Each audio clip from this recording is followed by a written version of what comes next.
Voilà, sans transition, nous revenons à cette étude que l'INSEE vient de rendre publique. Elle concerne la situation économique de la population du Languedoc-Roussillon. Je vous rappelle que, d'après ces chiffres de 2008, près d'un habitant sur 5 vit en dessous du seuil de pauvreté. Rebonsoir, Roger Rabier. C'est vous qui avez coordonné cette étude pour l'INSEE. D'abord, ce chiffre, 18% en 2008, est à comparer, 18% donc, de la population qui vit en dessous du seuil de pauvreté, à comparer aux chiffres nationaux. En 2008, 13% sur la France. On est largement au-dessus avec 5 points de différence. C'est beaucoup, 5 points de différence sur une situation nationale et régionale comme celle-là. Oui, c'est beaucoup. On se situe au 3e rang des régions les moins bien loties quant à cet indicateur.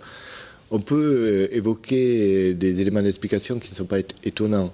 Le premier, c'est que le taux de pauvreté, c'est lié au taux de chômage. C'est dans les régions où il y a un fort taux de chômage, Languedoc-Roussillon, Nord-Pas-de-Calais, Corse, qu'on retrouve des taux de pauvreté importants. Le taux de chômage qui traduit un déficit d'emploi dans la région. La deuxième explication qu'on peut donner à cet écart important, c'est le gros poids du pôle universitaire à Montpellier et dans la région, qui fait qu'on a plus qu'ailleurs des étudiants qui ont des niveaux de vie inférieurs aux autres. On va en reparler justement de ces publics qui sont particulièrement touchés tout à l'heure. Un mot de ces seuils de pauvreté, on entend toujours ce terme seuil de pauvreté. On va donner quelques chiffres quand même sur les seuils de pauvreté qui vous ont servi à cette étude de 2008. Donc ils sont de 950 € pour une personne seule, 1235 € pour une mère célibataire avec un enfant, 1425 € pour un couple sans enfant, pour avoir quelques repères. On n'a pas toute l'étude et puis tous les seuils de pauvreté, mais on est quand même dans des chiffres qui sont particulièrement bas, 950 €, avec notamment les loyers qu'on peut avoir sur notre région ou même sur notre département de l'Hérault, même sur le Gard. Il ne reste plus grand-chose pour vivre. Tout à fait. D'abord, ces chiffres-là correspondent à une norme européenne. Pour pouvoir se comparer dans l'ensemble européen, l'INSEE applique des concepts qui sont appliqués dans tous les pays, ce qui permet les comparaisons. La deuxième chose, en effet, ils sont peu élevés et le reste à vivre est faible. D'autant plus, si je vous donne un autre indicateur, si on prend les 10% les plus pauvres de la population, ils ont au plus 775 € par mois pour vivre. Donc au-delà du seuil, on a aussi dans la région des gens qui ont des très très faibles revenus. Comment on calcule ces revenus? Un petit mot, c'est les revenus rapides, les revenus d'activité, plus les prestations, les aides qu'on peut recevoir, moins les impôts. Donc c'est bien un revenu disponible que les ménages ont. On va voir quelques chiffres. Est-ce qu'il y a une grosse disparité sur les différents départements de la région? Alors, je rappelais le chiffre national qui est de 13%. Donc, Languedoc-Roussillon, on l'a dit, 18,1%. L'Hérault est un petit peu en dessous, à 17,5%, alors que le Gard est quasiment au chiffre régional. Comment on explique cette disparité sur au moins l'Hérault et le Gard? Oui, alors sur la Lozère est un peu plus bas, mais entre l'Hérault et le Gard, c'est lié à la structure des emplois. Dans l'Hérault, on a des structures des emplois dits métropolitains supérieurs, un peu plus, beaucoup mieux rémunérés et un peu plus concentrés. Donc c'est des effets de structure de localisation de l'emploi. Dans le Gard, on a aussi des différences dans le Gard. Si on avait regardé, on ne l'a pas fait dans cette étude-là, la zone d'emploi de Bagnols, par exemple, avec une prépondérance industrielle plus importante qu'ailleurs, les revenus sont plus élevés, donc le taux de pauvreté devrait y être plus bas. Donc c'est lié à ces disparités. L'autre différence qui peut expliquer ça, c'est que le Gard est un peu plus rural que l'Hérault, avec la grande métropole. Et la précarité n'est pas qu'urbaine, elle est aussi rurale. Voilà.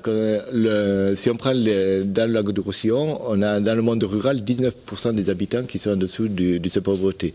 À l'inverse, dans les premières couronnes des grandes villes, le taux de pauvreté tombe à 12%, moins élevé. Dans les explications que vous commenciez à donner, on va revenir un petit peu plus en détail. Il y a la pression démographique qui est très importante dans notre région. Beaucoup de gens arrivent, mais pas forcément avec un emploi, ou alors on voit des couples arriver qui avaient 2 emplois jusque-là et l'un des deux se retrouve au chômage et là on a une baisse de revenu général du foyer. Est-ce qu'on peut l'expliquer comme ça? Il n'y a pas de phénomène d'héliotropisme de la pauvreté. On ne vient pas percevoir le RSA à Languedoc-Roussillon. C'est une idée reçue qui est fausse. Si on prend parmi les personnes, en dehors des élèves qu'on enlève, si on prend les nouveaux entrants à Languedoc-Roussillon, 1 sur 2 occupe un emploi. 1 sur 10 est à la recherche d'un emploi. et 2 sur 10 et vient passer sa fin de vie et de sa retraite à Languedoc-Roussillon. Donc c'est quand même une migration qui est liée à l'activité. Alors c'est vrai qu'il peut y avoir souvent quand c'est un couple qui arrive, le conjoint n'a pas forcément un emploi et peut se porter sur le marché du travail. Mais ce n'est pas ce qui explique ces taux de pauvreté importants. C'est peut-être un peu le taux de chômage, mais pas totalement, mais pas forcément le taux de pauvreté. Tout à fait. Deux éléments, deux publics qui sont particulièrement concernés par la pauvreté. Il y a d'abord dans la région, les familles monoparentales, c'est 37%. C'est beaucoup. Et 25%, vous en commenciez à en parler tout à l'heure, des jeunes de moins de 25 ans. Donc, ça peut être le public effectivement étudiant. On commence par ces moins de 25 ans. Ce n'est pas que des étudiants qui sont sous le seuil de pauvreté. Non, ce n'est pas que des étudiants. Et les enfants sont touchés par la précarité et vivent dans des ménages modestes, ici plus qu'ailleurs. Donc, il y a aussi, parmi les moins de 25 ans, c'est vrai, le phénomène étudiant. Mais on a aussi dans la région, plus que la moyenne nationale, des difficultés d'insertion professionnelle qui peuvent du mal à trouver un premier emploi bien rémunéré, de l'emploi un peu plus précaire, des structures d'emploi moins rémunérées qui peuvent expliquer cette pauvreté-là qu'on retrouve dans le RSA, par exemple. Les familles monoparentales La famille monoparentale, dans la région, oui, 37% des individus qui vivent au sein d'une telle famille sont en dessous du seuil de pauvreté. C'est un phénomène national, mais on est un peu plus qu'ailleurs. Il faut voir que le phénomène de monoparentalité est un peu plus fort à Languedoc-Roussillon aussi, pour 2 raisons. La première, c'est qu'on a un taux de divorce un peu plus élevé qu'ailleurs. Et la deuxième raison, c'est qu'on a un peu plus qu'ailleurs des mères célibataires qui élèvent seuls leurs enfants. Merci beaucoup, Roger Herbiet, d'être venu analyser ces chiffres de cette nouvelle étude de l'INSEE. Merci d'avoir accepté notre invitation.